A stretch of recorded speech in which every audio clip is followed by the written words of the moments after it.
Ayan mga kadrama-rama, alam ko pong inaabangan nyo po no, yung next mangyayari po dito sa Abot Kamay na Pangarap, dahil alam naman po talaga natin na sobrang nakaka-tense na nga po no, at saka nakaka-excite na nga din po talaga yung next na mangyayari talaga dito sa Abot Kamay na Pangarap, yung every episode na pinapakita talaga ni Director no. At alam naman po talaga natin ngayon na talagang nakafocus nga po talaga ngayon si Director about talaga kay Zoe sa kanyang pagbubuntis at saka kung sino talaga yung tunay na ama, di ba?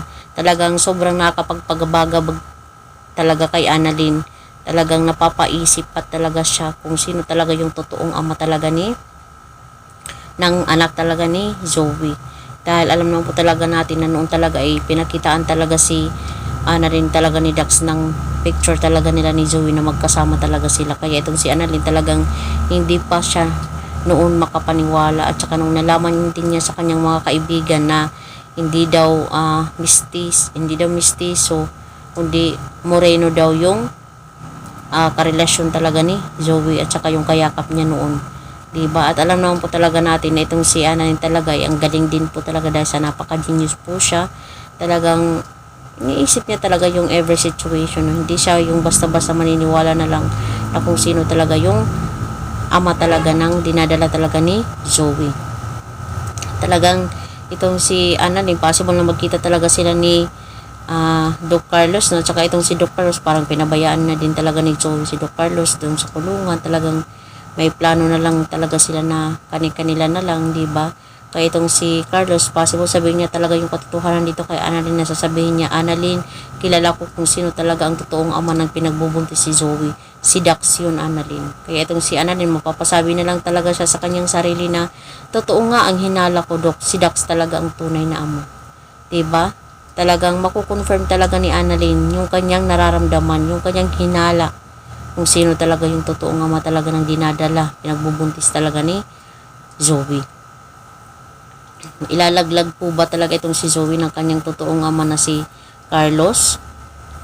O pagtatakpan ni Carlos yung katotohanan about sa pagbubuntis ni Zoe?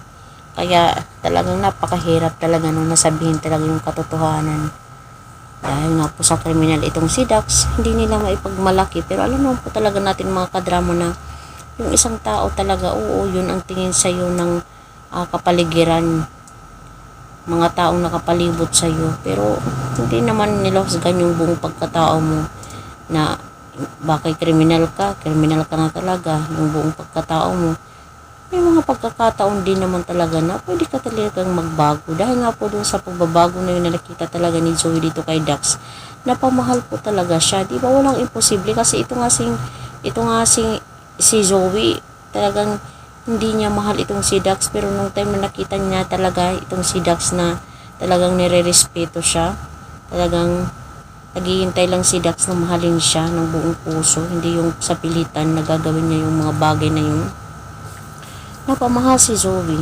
Yun lang talagang mahirap kasi doktor nga si Zoe, itong si Dax isang kriminal, kaya hindi nila talaga maipagmalaki, diba? Sobrang kawawa naman ni Dax tsaka yung bata talaga. So yun ang po mga kadrama, abang-abang na lang po tayo sa next na mangyayari dito sa Abot Kamay na Pangarap.